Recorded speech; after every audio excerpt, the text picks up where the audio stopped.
Orem sempre por nós, por todos nós que estamos, de alguma forma, contribuindo na liderança. Isso é muito importante. Nós termos essa... É até perigoso falar algumas palavras. Nós estamos, assim, em situações que falar em público, dependendo da palavra que você vai usar, ou você vai se comprometer politicamente, ou você se compromete ideologicamente, ou você se compromete com até questões doutrinárias, né? Então, é meio complicado a gente falar, porque cada palavra tem muita coisa por trás. Por exemplo, se eu disser aqui para vocês assim, uma cobertura espiritual, já vai vir um monte de coisas, porque foi muito errado, né, os termos que foram usados isso, né? Pastores ou impostores fraudulentos fizeram uso dessa palavra de uma maneira totalmente errônea, né? Você tem que estar debaixo da minha cobertura espiritual, porque se você não tiver, isso é uma maneira de manipular pessoas, né? Mas dizer isso da forma que eles usam, não podemos anular também, né, o sentido de que nós temos sobre nós uma cobertura, que temos sobre nós um pastoreio, que temos sobre nós, mas isso tudo é em Cristo Jesus, é na presença dEle, é sobre a quem Ele envia, sobre quem Ele traz a sua aprovação. Então por isso que eu só estou fazendo esse viés aqui. E tem gente que às vezes nem se dá conta, né? Tem gente que minuciosamente pega até cada vírgula que você fala, e tem gente que também não presta muita atenção. E o princípio bíblico que Paulo nos dá está lá em Atos, né? Dizendo que temos que ser, ele cita lá os crentes de Bereia, que eles prestavam atenção, eles conferiam o ensino de Paulo com as Escrituras, para ver se era realmente daquele jeito, se era daquele jeito. Então todos nós devemos ser assim, mas não é uma conferência bíblica no sentido de vou pegar erros, né? O Augusto Nicodemos diz que tem alguns crentes que parecem, sabe, aqueles policiais, Polícia Federal em aeroporto, ou aqueles cães que ficam o tempo todo procurando droga, querendo achar alguma coisa, né? Ou quase que criando problemas para poder ter do que acusar, ter do que falar. Então, que a gente possa pedir para o Senhor uma coisa: Senhor, me dá graça para falar. E cada um de nós devemos pedir também assim: Senhor, coloca graça no meu ouvido, porque quando numa conversa onde na boca a graça de Deus, onde há a graça de Deus nos ouvidos, onde a presença de Deus está ali tomando posse, está dominando o ambiente, isso nos enriquece, isso nos abençoa muito, não é? Então nós louvamos a Deus por tudo isso. E nós falamos isso, quero aqui repetir o que o Luiz disse, né? Esses dias eu ouvi lá no seminário Palavra da Vida, nós ouvimos também no pátio, e o Luiz repetiu aqui algumas vezes. Nós entendemos que o padrão de Deus, o padrão pedagógico de Deus é a repetição. Ele repete, né? Deuteronômio, capítulo 4, ele diz: fala para o teu filho de manhã, de tarde, de noite, fala ao deitar, fala ao levantar, fala. E uma das coisas que eu repito muito aqui é que o óbvio não é óbvio. Sabe, óbvio é aquela coisa que você fala assim: não, isso está muito claro. Não, a pessoa já sabe disso. E aí de repente você descobre que a pessoa fala: não, eu não sabia disso. Não, eu não notei. Então o óbvio precisa ser dito. Precisa ser dito. Alguém tem aí um exemplo bíblico, você pode lembrar rapidinho, de uma coisa que era muito óbvia, mas Jesus fez, mas Jesus ensinou, e Jesus repetiu? Vocês lembram de alguma coisa assim? De um óbvio assim, né? Lembra aí? Por exemplo, você chega diante de um cego e aí você fala para ele assim: você quer enxergar? O que você acha? Jesus poderia chegar e já curar logo, né? Aí Jesus pergunta para o cego assim: quer ficar são? Você quer ficar curado? Aí Jesus chega em várias situações que era muito óbvio, É como se dissesse assim: claro que eu quero, é claro que eu quero, muito óbvio, mas não é muito importante.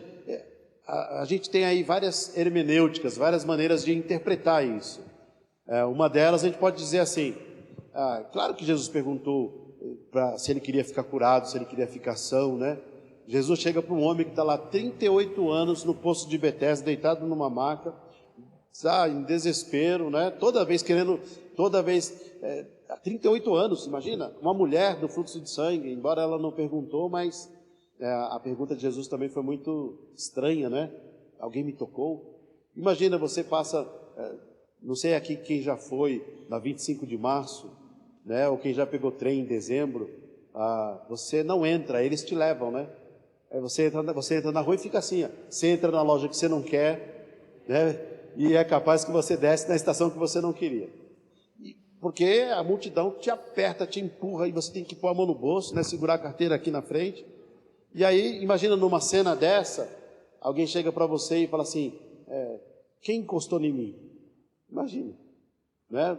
Você dentro de um ônibus aí lotado, você pergunta: não rela em mim. Como? Não tem jeito. Eu tenho uma experiência que, quando a Kézia estava no Hospital das Clínicas, a gente pegava trem todo dia, e eu estava no trem, mas aquele dia marcou assim, mas tão apertado, que eu estava assim, que se eu respirasse, não cabia o ar, não dava para entrar assim. Exagero, né? Mas era muito assim, que você encheu o peito de ar assim, meu Deus, não dá nem para respirar aqui, tão lotado que estava. Aí você pergunta: quem está encostando em mim? Então tem essas perguntas assim. Claro, eu quero ver, Senhor. E às vezes vinha respostas ou desculpas ou explicações diferentes daquilo que era a verdade. Então o óbvio precisa ser dito, precisa ser falado. O evangelho precisa ser ensinado para a igreja. Pensar que a igreja já sabe, que a igreja já aprendeu, a gente sabe que nós precisamos ouvir. Eu não sei se você tem experiência ou se você se deu conta de em algum dia você ouviu um texto pregado, ou você leu um texto da palavra de Deus, e naquele dia faz sentido. E você diz assim: puxa vida, eu já li esse texto muitas vezes, já ouvi tantas pregações desse texto, mas hoje faz sentido. Hoje tem um sentido novo, hoje renovou o meu coração. Então é por isso que a palavra diz que nós devemos todos os dias buscar a presença de Deus, todos os dias buscar o enchimento, ser cheio do Espírito Santo, todo dia ler a palavra de Deus, todo dia a gente ouvir o óbvio, ouvir o nosso óbvio. E eu quero falar uma coisa óbvia para nós, para mim e para você. Eu não sei como você se sente, eu não sei como você está orando, mas eu quero falar o óbvio aqui para nós. Meus irmãos, nós não devemos nos acostumar a ver algumas cadeiras vazias. Nós precisamos clamar ao Senhor. Nós precisamos orar ao Senhor. Nós precisamos dizer: Senhor, nós somos a tua igreja, estamos aqui. Nós queremos ensinar a tua palavra, nós queremos pregar a tua palavra. Como é, Senhor, que eu posso fazer? O que eu posso fazer? O que eu posso fazer para que vidas sejam salvas? Nós não queremos buscar crentes de outras igrejas. Eu nunca fiz essa questão, nunca pedi, e pelo contrário, algumas pessoas até ficaram chateadas, né? Porque eu falei: não, se é crente, deixa lá, né? Mas devemos pregar o evangelho, convidar, falar. E é claro que nós temos muita gente, eu falo no sentido, não é que nós rejeitamos ninguém, fique muito claro isso, é que não é ético alguém que tem um pastor, que tem uma igreja, e fazer como muita gente faz, querer tirar a pessoa de lá, querer falar mal do pastor lá, falar mal da igreja lá. Isso não é de Deus, não é de Deus, amém? Então nós vamos pregar o evangelho, né? Quem Deus mandar, amém, amém, glória a Deus, porque Deus sabe o que faz. Que a gente possa dizer assim: Senhor, o que a gente pode fazer? Esteja orando. De repente a gente se junta, a gente conversa, o que eu posso fazer para fortalecer a minha igreja? A igreja local, a igreja de Cristo, a gente sabe que ela é invencível, né? A igreja de Cristo já venceu, João já viu a igreja lá. Sabe aquela multidão de brancos? Está eu e você naquela multidão. Mas a igreja local precisa muito de você. A igreja local precisa do seu trabalho, da sua fidelidade, do seu amor a Cristo sendo manifesto em atitudes, pensamentos e obras. Nós vamos errar? Vamos errar sim. Eu sei que sou um pastor que falho, que tenho os meus erros, que tenho as minhas fraquezas, mas eu quero dizer para você, como eu já disse algumas vezes, eu de todo o meu coração, eu quero acertar, eu quero fazer a coisa certa. Eu tenho preocupação com o que eu ensino, eu tenho preocupação com aquilo que eu vou expor, eu não quero enganá-los, eu não quero mentir, eu não quero manipulá-los, eu não quero arrancar dinheiro de ninguém.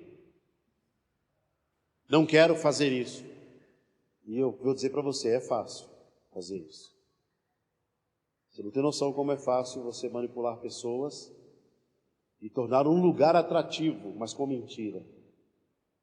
Um lugar atrativo para se tornar um lugar onde é de captação de dinheiro. É muito terrível isso. E eu vou dizer uma denúncia para vocês aqui. É possível fazer até lavagem de dinheiro. Um pastor amigo meu recebeu uma oferta para ele poder fazer uma lavagem de 500 mil reais. Eu nem vou falar muito porque... E aí a gente olha coisas assim absurdas. Mas aqui, espero que aqueles que me conhecem, aqueles que conhecem essa igreja, saibam da seriedade que a gente procura ter, que a gente procura caminhar, que a gente procura, mesmo sabendo que sou um pecador, falho, tenho as minhas debilidades, mas eu de todo o meu coração, e diante de vocês, entre vocês e mim, está um Senhor que sonda o seu e o meu coração, para que a gente possa estar expondo a palavra de Deus. Amém? Uma outra coisa interessante, eu lembro de uma irmãzinha, a gente estava no salão aqui embaixo, na casinha ainda. E toda vez que a gente ia pregar sobre um tema, a irmãzinha era assim. Por exemplo, a gente ia falar aqui, a gente ensinava, a gente falava aqui, sobre adultério, por exemplo. Na mensagem aparecia a questão do adultério. Aí quando a gente falava sobre adultério, a irmã dizia assim, deve ter alguém adultério aqui, a palavra está falando de adultério. Entende?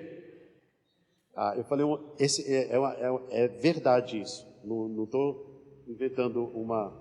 Então a irmã, ela tinha assim, sim, falava de mentira, Deus está repreendendo, tem algum mentiroso aqui, sempre assim, né? Eu falei assim, não, minha irmã, às vezes Deus fala, às vezes e muitas vezes, Ele nos protege, Ele nos guarda, Ele nos adverte. Não necessariamente aquilo que eu falar aqui é o que está acontecendo entre nós, mas a gente sabe que é possível, não é? A gente sabe que é possível a gente cair em ciladas, em erros, e o Senhor vai nos preservando, o Senhor vai nos guardando, o Senhor vai nos protegendo. Então, tendo isso, a gente pode também ser tentado em muitas coisas. A gente pode achar que o pastor está mandando indireta.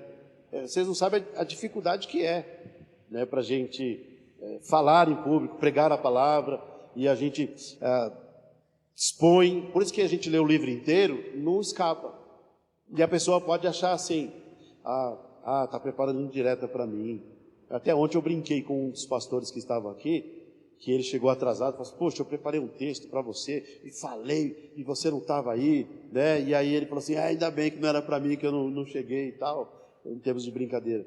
Mas, pensa sério, você acha que um homem de Deus vai passar a semana preparando uma palavra para atingir alguém?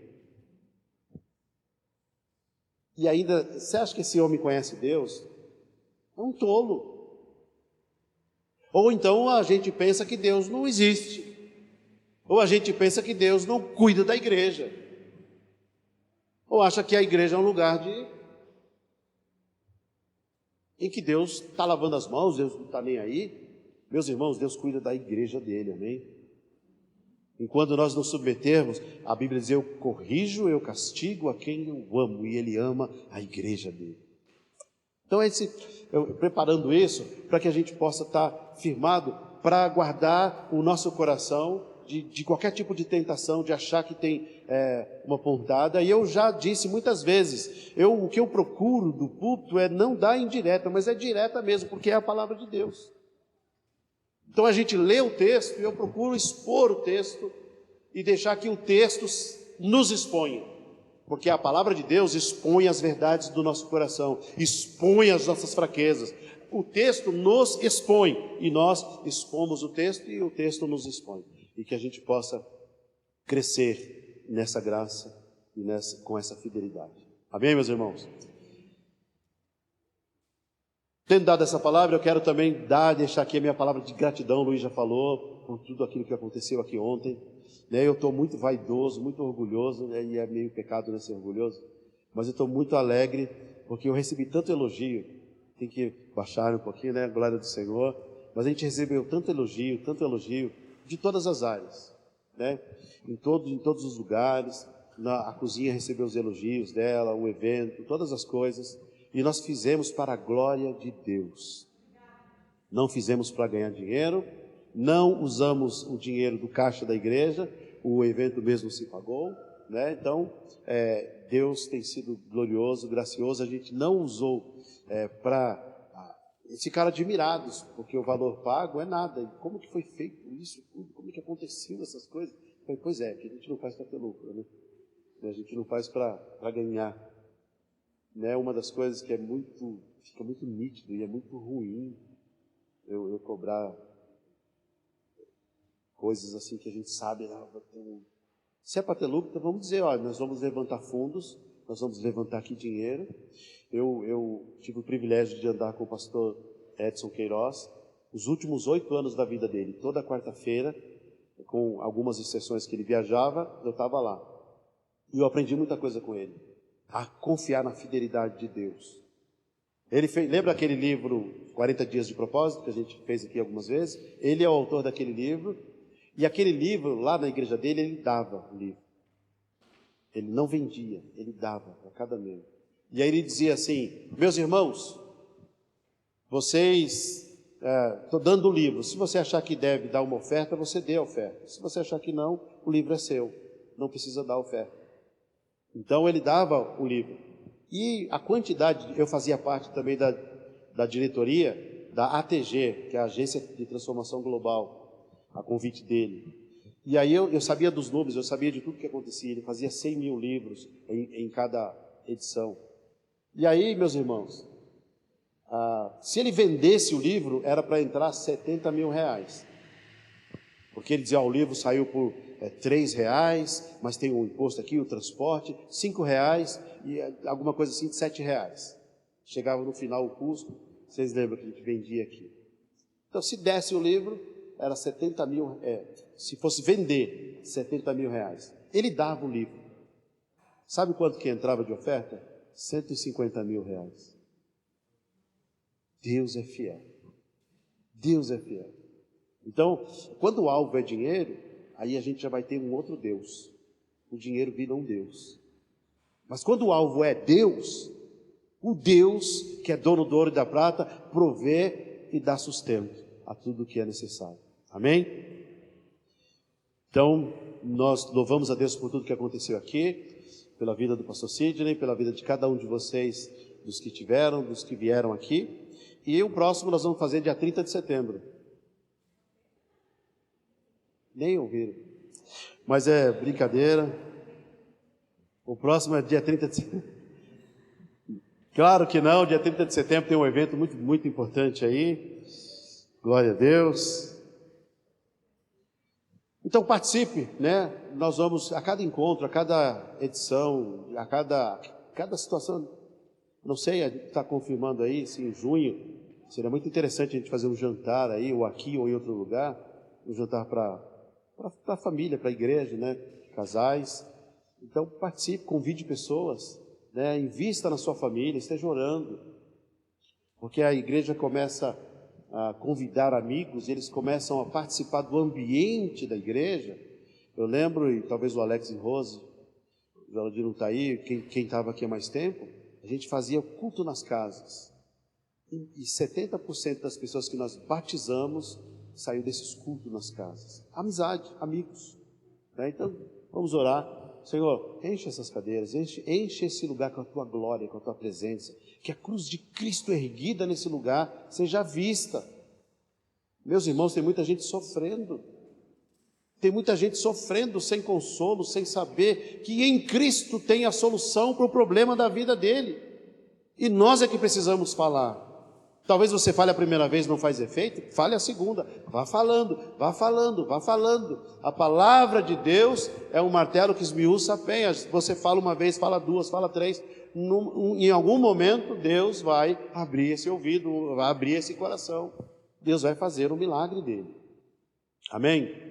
Então Deus abençoe a vida de cada um de vocês, por tudo que aconteceu, os que puderam vir, os que não puderam vir, mas estavam orando e que de alguma forma contribuíram com isso, tá bom?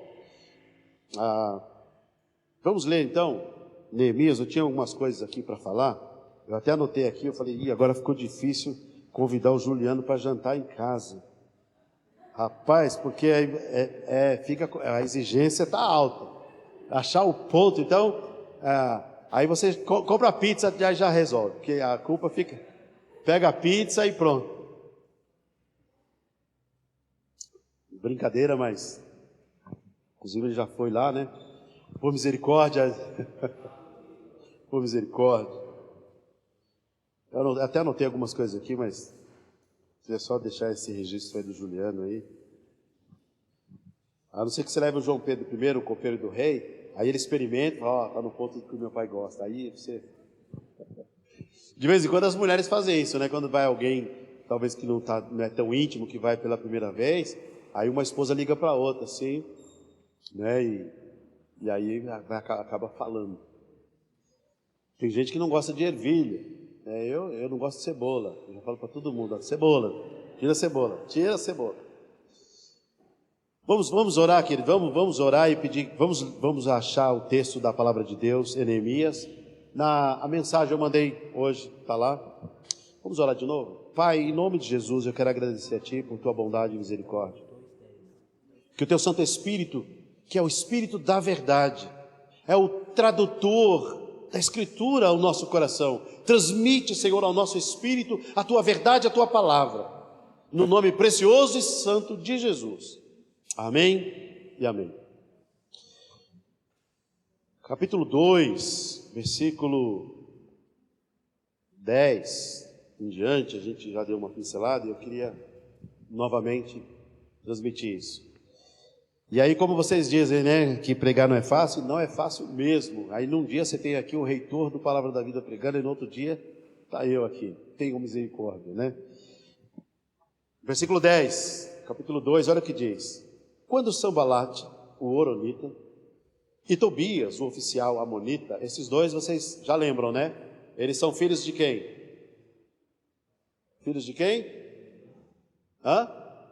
Filhos de Ló, da descendência de Ló, que é sobrinho de quem? De Abraão. Então, de alguma forma aqui está, né, entre o povo que era para ser todo o povo de Deus. Um povo que estaria trabalhando em prol do projeto de Deus, que tinha como cabeça do projeto a nação de Israel. Alguns agem até de maneira errada, né? Colocam bandeira de Israel, os 5 candelabros, os 7 castiçais, aquela estrela de Davi, de judeu, como se que só o povo de Israel, o judeu, fosse o povo de Deus. Deus é o Deus que criou e o Deus de todas as nações, todos os povos, tribos, línguas e nações pertencem a Deus. Israel é apenas o povo escolhido para proclamar as verdades de Deus, como agora não existe mais, mas sim a igreja é aquela que vai proclamar as virtudes de Deus, as maravilhas de Deus, amém? Não tem nada de especial em Israel, não tem nada de especial em ninguém, em pessoa nenhuma, amém, queridos? Tudo que há mérito, o mérito está em Jesus Cristo. Jesus Cristo. Então, quando Sanbalate e Tobias souberam disso, ficaram furiosos. Eu vou falando e aplicando. Sabe aquela pessoa que quando parece que um projeto, ele não gosta do projeto, mas parece que o projeto vai dar certo, ele fica com raiva? Sabe aquela pessoa, tem até os filósofos aí do mundo, eles falam assim, quer ver se a pessoa te ama? É engraçado isso, e é engraçado e ruim, né? Quando você fala assim, tá ruim, começa a falar um monte de desgraça, eu estou ruim, estou desempregado, estou devendo, tá um monte de coisa, não sei o quê, a pessoa se comove, né? E fica ali, e às vezes demonstra uma solidariedade, aí, compaixão. Mas se você fala, nossa, minha vida está maravilhosa, não sei, nunca ganhei tanto dinheiro como agora, estou feliz, minha esposa então, que mulher, e não sei o quê, a pessoa fica triste. Isso é inveja, isso é pecado. É intrigante como você consegue atrair a solidariedade diante de uma desgraça. E como é terrível anunciar as grandezas de Deus, dizer aquilo que Deus está fazendo. E é claro que existe entre dar um testemunho e fazer ostentação. Tem gente que ostenta. Então é pecado que atrai pecado e vai sofrer as consequências do pecado. Mas quando a glória de Deus é anunciada, e aqui é uma das evidências da palavra de Deus, e a gente vê isso em muitas outras situações, e talvez na vida você tenha sofrido isso, e por isso tem gente que tem trauma, tem grandes problemas e fala assim, eu nem vou falar que é para o diabo não escutar. Tem uma bênção aí, mas eu não vou falar, porque não é para falar para ninguém. Meus irmãos, aquilo que Deus te deu, quem é que pode tirar? Quem é que pode tirar aquilo que Deus te deu? Quem é que pode fechar a porta que Deus abriu para você? Quem é que pode abrir a porta que Deus fechou para você? Vinha vindo uma desgraça, vinha vindo algo ruim, vinha vindo uma enfermidade. Deus fechou a porta. Aconteceu um livramento. Quem é que pode abrir essa porta? Ninguém. Então você está preocupado com o diabo saber ou não? Se Deus mandar o diabo assar carne, picanha para você, ele vai mandar, ele vai assar, não tem problema. Ele manda um corvo. Ele é servo, ele é uma criatura. Ele não é nada diante do poder de Deus. Nós precisamos nos alegrar com a felicidade do irmão. É um irmão que está desempregado e vai celebrar o irmão que conseguiu um emprego. Talvez ele almejaria. Não foi para mim, mas foi para o meu irmão. Ele vai glorificar a Deus, porque o meu irmão comprou um carro que eu gostaria tanto, que é o carro dos meus sonhos, e meu irmão comprou. Glória a Deus. Ficar triste porque o outro conquistou e eu não. Tem gente que ora a oração da inveja. Deus, o Senhor só tem dado para fulano. Que coisa doida. É com um coração assim que não vai alcançar mesmo. Porque Deus nos ama tanto, que Ele quer nos transformar à imagem dEle. Altruísta, generosa, amorosa, bondosa. Eles não se conformavam em ver alguém defender os interesses do povo de Israel. Você sabia que tem gente, que tem crente, que quer que a igreja que não pensa igual ele feche, que a igreja que não pensa igual ele se dê mal? Vocês acham disso? Graças a Deus que fechou lá. Graças a Deus que pensamento tosco. Que ideia. Isso revela o coração. Então vá tomando muito cuidado. Se em algum momento alguém falar, você diga, olha irmão, vamos orar para que o reino de Deus seja estabelecido em todos os lugares e que Deus abençoe todos os pastores do nosso bairro, da nossa cidade, que todas as igrejas sejam comprometidas com o Evangelho, pregue a palavra de Deus. E você saiba, esteja onde Deus quer que você esteja, não aonde é da hora, onde eu quero estar, onde é legal, né? Não é isso que me atrai, é onde Deus quer que eu esteja. Conversando com o irmão, eu disse isso para ele. Quase sempre e nem sempre Deus vai fazer, porque uma pessoa que vive fazendo só o que gosta,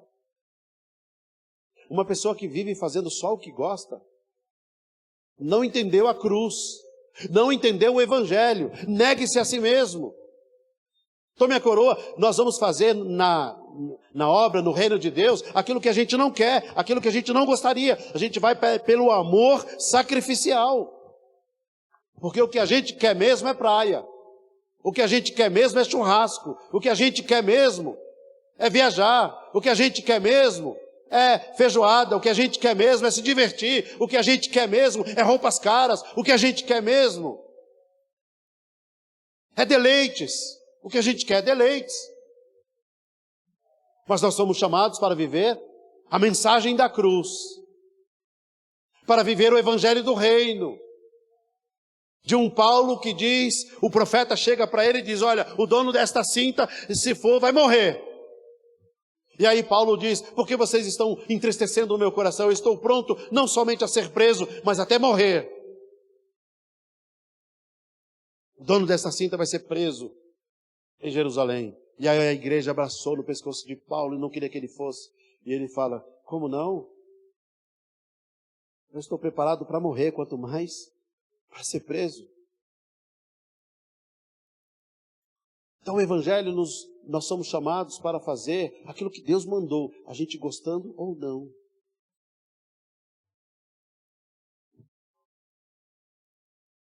Continuando aqui a nossa leitura, versículo 11 e 12, diz, foi assim que cheguei em Jerusalém, depois de 3 dias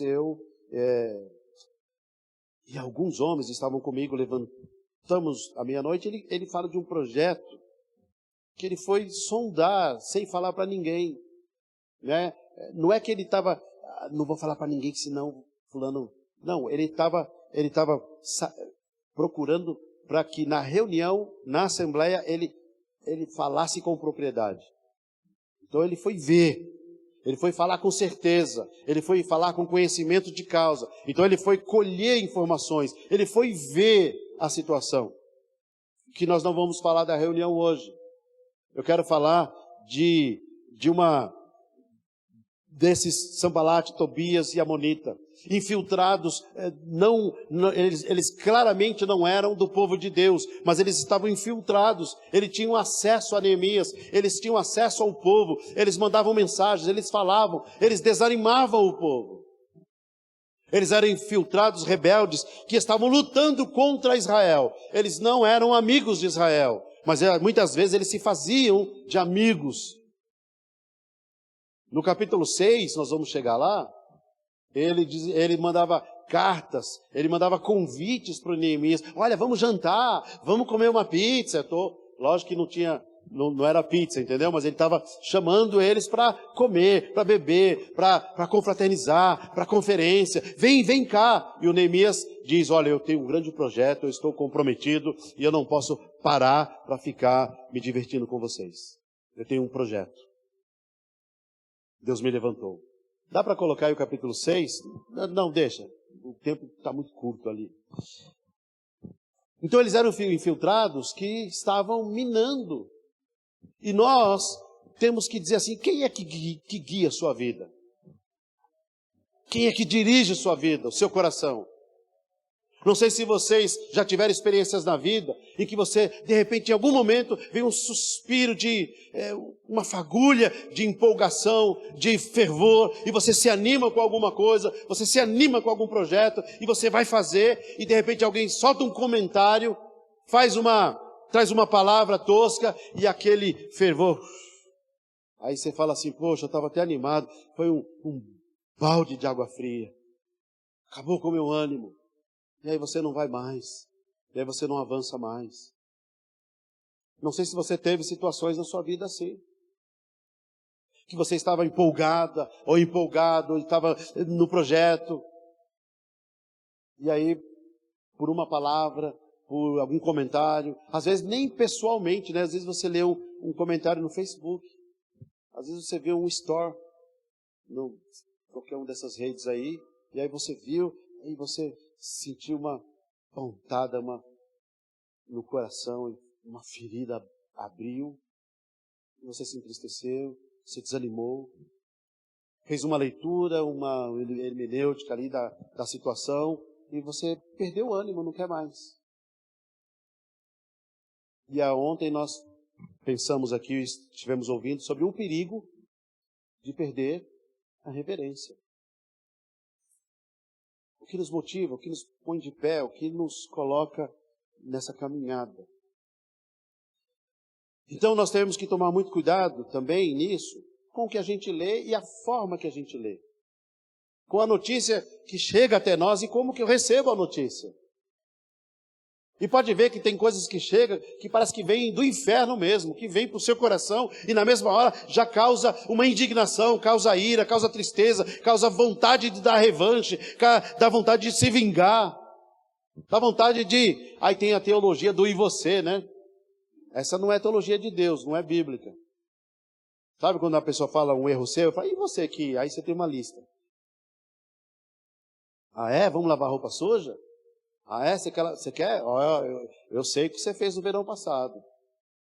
Eu sei o que você fez. Não é? Aí fala, o sujo falando do mal lavado.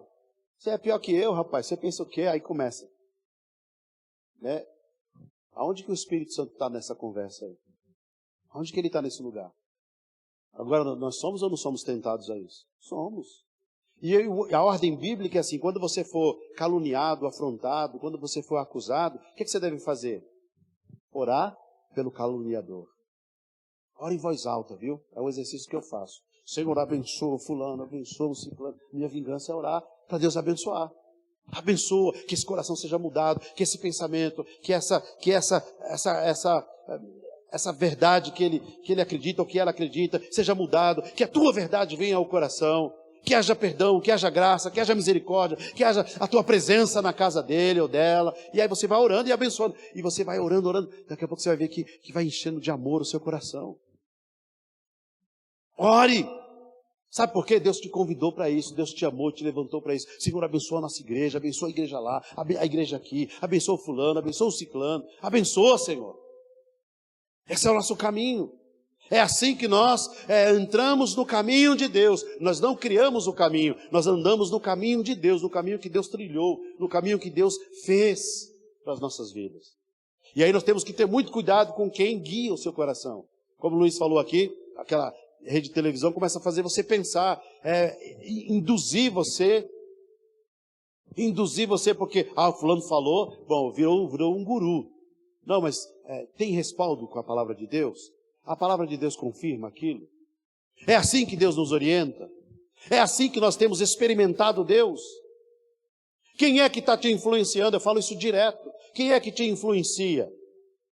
Então eu quero atentar aqui para o perigo de nós ouvirmos a pessoa errada, de nós ouvirmos o evangelho errado, de nós ouvirmos e interpretarmos de maneira errada. Eu nunca vou esquecer de uma menina, uma turista. Ela foi num lugar onde tinha aquele bump jump, que pula ali na corda lá, né, amarra não sei quantos metros, é um dos maiores do mundo, concorridíssimo no mundo. E aí ela chegou lá, estava tudo com aqueles, todo paramentado, toda equipada, mas o cabo que prendia o corpo dela não estava conectado. E aí os ingleses aí, os poliglotas me ajudem. Então tem uma palavra que é não, no, e tinha o no, que agora, né? Uma coisa assim não e agora, no inglês soa quase igual. E para uma turista que talvez não domina tanto o inglês ou o sotaque do outro, e ela disse agora, e ele disse não. E ela disse agora, e ele disse não. No. Aí ela foi e pulou. Ela entendeu agora. E ela pulou e morreu. E ele ficou com o cabo na mão e ela pulou. Né? Talvez eles vão repensar agora isso para a pessoa só chegar naquele ponto já conectada. Eu não sei se vai mudar isso, mas foi muito trágico. Porque tem os amigos filmando ela pulando. Tá? O celular, todo mundo ali, né, filmando. E porque ela entendeu errado. Não é porque ela entendeu errado. Imagina você andar crendo em algo que não vai acontecer. Que triste, não é? Que a gente possa crer no verdadeiro evangelho. Porque muita gente vai chegar lá e vai dizer, Senhor, eu expulsei no teu nome, eu comi na tua... Senhor, Aí o Senhor Jesus vai dizer assim, eu não conheço você. Claro que não vai ser exatamente como eu estou dizendo aqui, mas o Senhor está dizendo que tem gente que vai passar a vida inteira achando que não levou o evangelho a sério, não levou o compromisso com Deus a sério. Não levou a sério. Como tem muita gente que não cuida da saúde. Tem gente que não cuida da família. Tem gente que não cuida dos filhos. Tem gente que não cuida da igreja. Tem gente que não cuida das finanças. Tem gente que não... E as consequências vêm. Tem gente que não leva Deus a sério. E não levar Deus a sério é uma das piores tragédias da vida que alguém pode ter. Porque não levar, Jesus disse, eu sou o caminho, a verdade e a vida. Quem não leva a verdade a sério é porque caminha na mentira. Quem não leva a verdade a sério é porque se conforta ou se sente confortável com a mentira. Quem não leva o caminho a sério é porque está perdido em rotas secundárias que não vai dar em lugar nenhum, a não ser na morte. Quem não leva a vida a sério é porque está indo em direção à morte. Não levar Jesus a sério é sofrer essas consequências. Jesus é o caminho, a verdade e a vida. E Ele é o libertador. Se o Filho vos libertar, verdadeiramente sereis livres. Então, uma das coisas que nós precisamos tomar muito cuidado, quem nos influencia, quem é o Sambalate, quem é o Tobias, quem é que nos escreve cartas, quem é que manda o WhatsApp, quem é que faz comentários que não glorificam a Deus. E a gente embarca nisso. A gente faz coisas assim. Quem que a gente pode cuidar? Então a gente tem que tomar muito cuidado com essas questões. Porque a desobediência, a rebeldia, o desajuste traz consequências terríveis para nós. E eu queria ler 3 textos. Está lá no final da folha. Pode rodar até acabar. Porque esses homens, eles tinham acesso. Eles publicavam mentiras. Eles tinham acesso ao povo de Deus. Pode ir lá no final mesmo, vai até o final.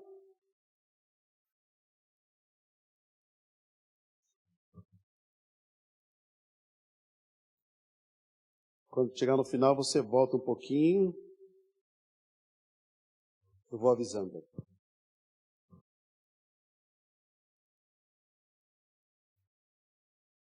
A nossa boca deve... Opa, já chegou. Volta. Quando estiver a respeito dos filhos desobedientes. Aí, a partir daí. Deus leva muito a sério a santidade.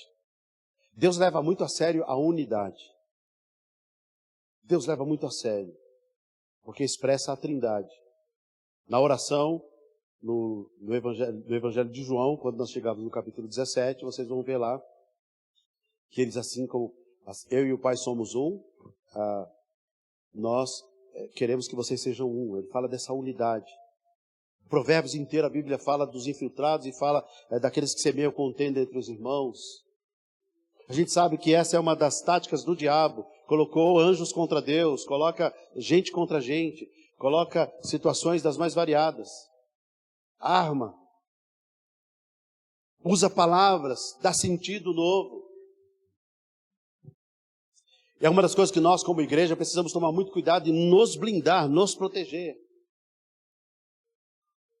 Para que a glória de Deus seja vista em nossas vidas. E esse Sambalate e esse Tobias, vocês vão ver em todo esse livro histórico de Neemias, o quanto eles, desde o livro de Esdras, o quanto eles perturbaram, o quanto eles fizeram mentiras, pagaram profetas para profetizar mentiras, eles subornaram oficiais do governo, eles fizeram coisas terríveis. E o que Neemias dizia o tempo todo, ó Deus, lembra-te de Tobias, lembra-te dele, lembra-te, Senhor. E aí ele dizia, e ele ao mesmo tempo animava o povo que estava desanimado. Dizia, fica firme, o Senhor é com a gente, o Senhor é conosco. A vitória é nossa, no nome de Jesus. Então eu quero mostrar para vocês o quanto que Deus leva a sério. É que não dá tempo aqui, e nem essa era a minha proposta. O quanto que Deus diz assim, eliminai o fermento entre vocês. Elimine, o fermento é o símbolo de dizer assim, a fofoca, a maledicência. Você vê que no Novo Testamento, as cartas de Paulo falam isso. Elimine isso de vocês. Elimine. Olha como Deus abomina. Olha os princípios que eu vou ler nesses 3 textos, para vocês verem como Deus abomina qualquer tipo de desunião, qualquer tipo de divergência. E o quanto Ele abençoa. Ele nos avisa nos evangelhos, dizendo assim, uma casa dividida não prospera. Uma casa dividida. Enquanto nós precisamos preservar a unidade. Tem um homem na Bíblia que chama Aitofel. É lá do tempo de Davi e Salomão. Ele era um alto oficial. Sabe o que ele fez? Ele deu um conselho. Porque o rei queria pegar Saul. Ou Davi, aliás, queria pegar o Davi. E se o rei tivesse ouvido o conselho dele, ele teria pego Davi.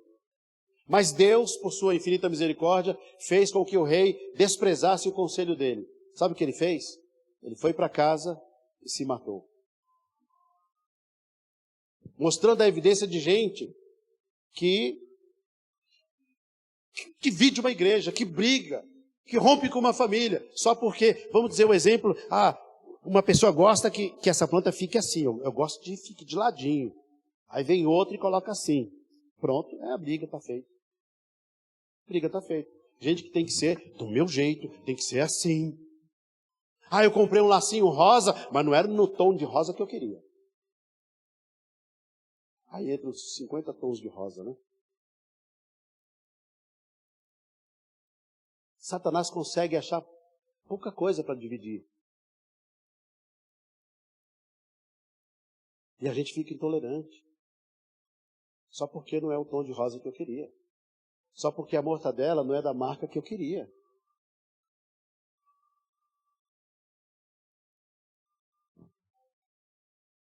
Quando a palavra diz assim, seja tolerante, seja amável, suporte. Seja canal de edificação e de bênção.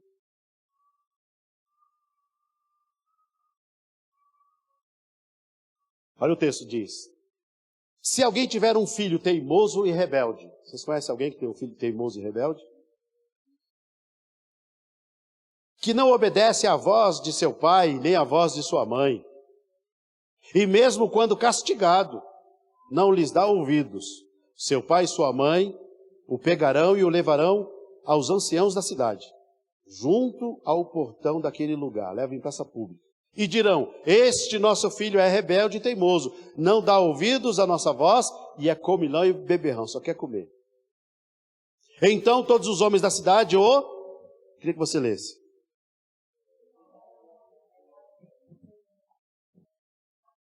Assim,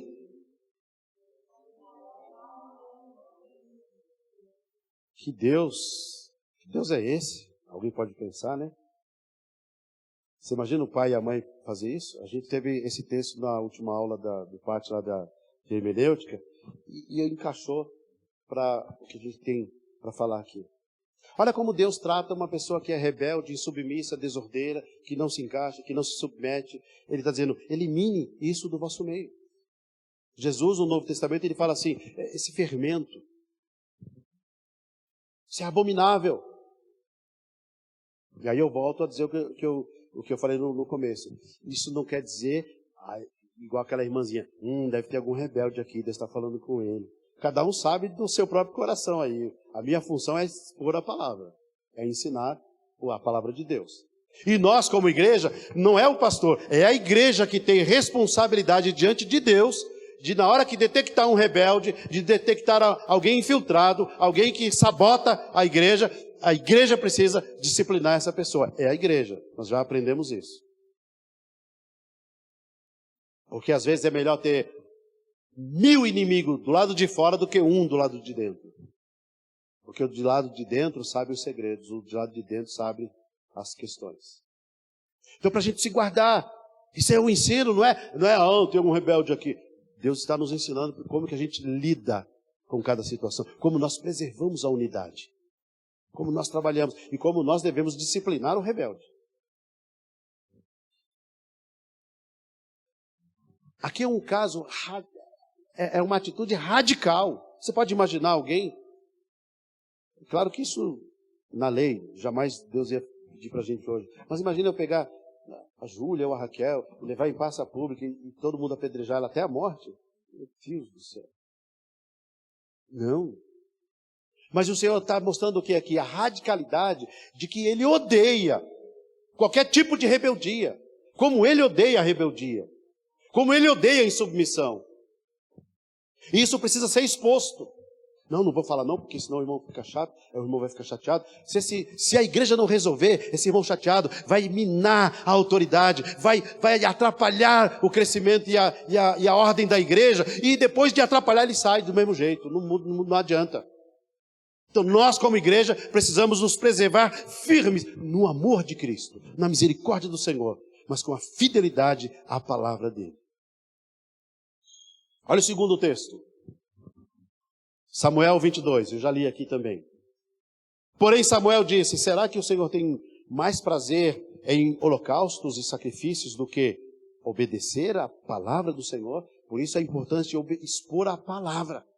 Porque a minha fala, se for de mim mesmo, e alguém se levantar contra, é homem com homem, então não dá nada. Mas se alguém se levantar contra a palavra de Deus, nós temos a promessa do Senhor. O Senhor dizendo, eu velo pela minha palavra. Você lembra quando alguém, Ananias e Safira, mentiu para o Pedro? Ele mentiu para o Pedro. Aí Pedro disse o quê? Você mentiu ao Espírito Santo. Você mentiu para Deus. E o que aconteceu com eles? Morreram. Foram disciplinados. Ali, não é que todo dia que alguém mentir vai morrer. Mas ali era Deus mostrando como Ele vai tratar. E Ele vai julgar vivos e mortos. O fato de alguém não cair duro hoje, não quer dizer que na eternidade Ele não vai dar as contas. Não prestará contas ao Senhor. Por isso a nossa vida deve ser não de terror, mas de temor e amor ao nosso Senhor Jesus Cristo. Eis que o obedecer é melhor do que sacrificar. E o ouvir é melhor do que a gordura de carneiros. Essa é daquelas mensagens que depois a Júlia chega e diz, pai, foi pesado. Foi pesado. Mas que seja o peso da palavra no seu e no meu coração. Que seja o peso da palavra trazendo transformação para nós. Eu sei que é difícil ouvir, eu sei que é muito mais difícil falar. Né? É muito difícil. Mas é essa palavra que cura, é essa palavra que salva, é essa palavra que nos protege. É essa palavra que dá vida para a igreja. Amém? E o ouvir é melhor do que gorduras de carneiros, aí ele faz a menção aos sacrifícios que eram feitos, porque a rebelião é como o pecado de feitiçaria. Uma pessoa rebelde, você fala para ela, olha irmão, faz assim, ele faz assim. Sabe aquela pirraça gospel? Sabe, você dá um ensinamento, você trabalha, você ensina, aí você fala assim, não, agora a igreja ouviu, aprendeu, agora ela vai fazer diferente. Que nada, tem gente que ouve a palavra, aí no outro dia faz exatamente o contrário. Para te peitar, para demonstrar quem é que manda. Que tolice é essa? Eu não tenho céu para dar para ninguém. E no dia que eu disser que tenho céu, me expulsem para nunca mais subir nesse púlpito. Palavra de Deus. Eu até inventei um neologismo, né? Pirraça gospel. Ensino. Rebelião é como o pecado de feitiçaria. E a obstinação, sabe o que é obstinação? É quando você fala com a pessoa e ela fica, não. Obstinação é aquela criança que corre, só um exemplo. Corre, aí você fala, senta aqui. Aí ela não senta. Ela senta em qualquer lugar, mas não senta. Ela vai ali e levanta de novo, aí você senta de novo. Aí chega uma hora que você fala, senta aqui. Aí ela senta, aí ela fala, estou sentado por fora, por dentro eu estou de pé. Tem gente que é assim. Estou sentado por fora, mas por dentro eu estou de pé. Talvez tenha mulheres que é assim. E talvez tenha homens que é assim também. Todos somos pecadores e todos nós temos ações assim. Eu vou passar um pouquinho do horário, mas eu preciso terminar isso aqui. A obstinação é como idolatria. E o culto a ídolos do lar. Por você ter rejeitado a palavra do Senhor, ele também o rejeitou como rei. O que acontece quando alguém rejeita a palavra de Deus? O que esse texto está dizendo? Uma pessoa que rejeita a palavra de Deus, que rejeita o Espírito Santo de Deus, ela vai fazer o quê? Rejeitar. Onde vai ser a eternidade de uma pessoa que rejeita Deus? Esse talvez seja o pecado sem perdão. Porque quem convence o homem é o Espírito Santo. E a fé vem pelo ouvir e ouvir a palavra. E é a palavra que liberta.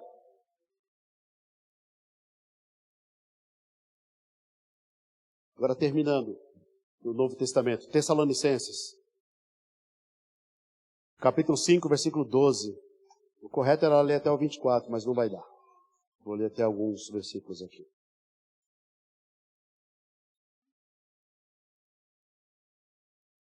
Conselhos finais. É um pouquinho para cima, é o próximo texto. É aí mesmo, onde estava. Aí, conselhos finais. Irmãos, pedimos que vocês tenham um grande apreço aos que trabalham entre vocês, e os que presidem no Senhor, e os admoestam. A função de quem preside, a função do trabalho é admoestar. Também, não é a única. Tenham essas pessoas em máxima consideração, com amor, por causa do trabalho que realizam. Vivam em paz uns com os outros. Também exortamos vocês, irmãos, a que admoestem os que vivem.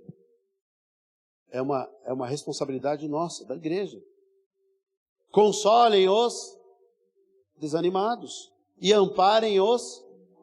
Mas se você inverter a ordem aí, se você consolar o desordeiro, se você amparar o desordeiro e você admoestar o fraco, você acaba de matar, né? Então você tem aqui o fraco, o desanimado e o desordenado. São pessoas diferentes ou situações diferentes. Então quando o irmão estiver desanimado, o que você faz? Consola. A palavra exortar também, ela tem a ideia de encorajar. Admoestar é dar chinelada mesmo, é varada. Amparar é ser apoio, é dar suporte, é ser a maca, é ser o ombro, é ser socorro dessa pessoa. Tenham cuidado para que ninguém retribua o mal com o mal. Nós não podemos, ninguém retribua mal com o mal. Pelo contrário, procure sempre o bem uns dos outros e o bem de todos. Isso aqui é intrigante para a gente. Porque ele fala assim, procurem sempre o bem uns dos outros. Pronto, uns dos outros e com todos. Porque uns aos outros dá a ideia de reciprocidade, de troca. E com todos, até com aqueles que a gente encontra de vez em quando, não tem a reciprocidade. Com todos. Estejam sempre alegres. Aqui é uma espadada no descontentamento, né? Na insatisfação, que é a mãe e pai da murmuração. E aí as mulheres estão estudando o livro lá, Contentamento. Eu acho que está dando para aprender um pouquinho ali, né? Sobre contentamento. Então, estejam sempre alegres. Orem sem cessar. Em tudo deem graças. Porque esta é a vontade de Deus para vocês em Cristo Jesus. Não apaguem o espírito, não desprezem as profecias, examinem todas as coisas, retenham o que é bom, abstenham-se de toda forma de mal. O mesmo Deus e Pai santifiquem tudo e que o espírito e alma e corpo de vocês sejam conservados íntegros e irrepreensíveis na vinda do Senhor Jesus Cristo. Fiel é aquele que o chama, o qual também o fará. Amém? Lemos tudo. Passou 9 minutos. Então que a gente possa estar atento. Neemias tinha uma grande tarefa. Neemias tinha uma grande obra. Neemias tinha um projeto. Estava empenhado e ele chamou ali os anciãos, chamou a igreja, vamos colocar hoje assim, colocou os nobres, os sacerdotes, o povo de Israel e apontou o projeto qual era. Mas naquela caminhada, naquela missão que tínhamos e que ele tinha e que nós temos aqui, sempre vai aparecer situações para nos desanimar. Rebeldes para nos desarticular. Então eu tenho convicção no meu coração de que Deus vai fazer algo grande com as nossas vidas, com cada um de nós. Mas você não pode cair na cilada do inimigo. Andemos na luz, pratiquemos a verdade. Ou vamos ouvir a palavra de Deus, que às vezes pode ser um remédio amargo e muito ruim, mas é esse amargo que vai curar. Lembra que a palavra de Deus em Ezequiel diz, olha, na boca parecia doce, mas era mais amargo que a palavra, que a gente possa aprender com o Senhor. Amém? Então, preservemos a unidade que o Senhor gera. E vamos dizer para o Senhor, Senhor, conta comigo. Qual que é o nosso projeto? Nosso projeto é pregar o Evangelho. Qual é o projeto final da vida, o que a gente quer?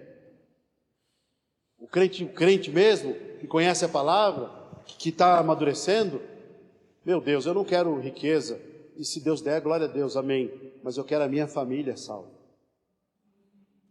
De que adianta eu quero a minha família salva, eu quero os meus amigos salvos, eu quero todas as pessoas que Deus ama, e que por relacionamento eu passei a amar. Nós aprendemos a amar pessoas. Eu não posso dormir tranquilo, saber que tem gente que Senhor, o que eu posso fazer, Senhor? Além de orar, no mínimo já deve estar orando pela tal pessoa. Senhor, porque às vezes, meus irmãos, talvez você não vai ter acesso a pregar o Evangelho para tal e tal pessoa, porque ela tem um coração fechado para você, mas tem certeza, ela não pode se defender da tua oração, e Deus vai levantar alguém lá no trabalho dela, talvez o chefe ou alguém, onde ele não vai ter defesas, onde ele não vai poder se defender, e a palavra de Deus vai alcançá-lo lá. Então Deus, se for eu, é eu, se não for é o meu irmão. Às vezes aqui na igreja mesmo, tem corações que eu não tenho acesso, não é porque fechou o coração para mim, é porque Deus escolheu dar para você. Tem irmãs que vai ter acesso ao coração de outra irmã, tem irmão que vai ter acesso ao coração do outro irmão. Isso é vínculo que o Senhor gera, isso é saúde na igreja. A igreja não pode ser centralizada no pastor, a igreja não pode ser centralizada em ninguém, a não ser Jesus Cristo. Ele é o centro das nossas vidas, Ele é o centro de tudo que a gente faz. Mas nós precisamos exercer o uns aos outros para a glória de Deus. Vamos ficar de pé? E que durante a semana a gente ore nesse sentido.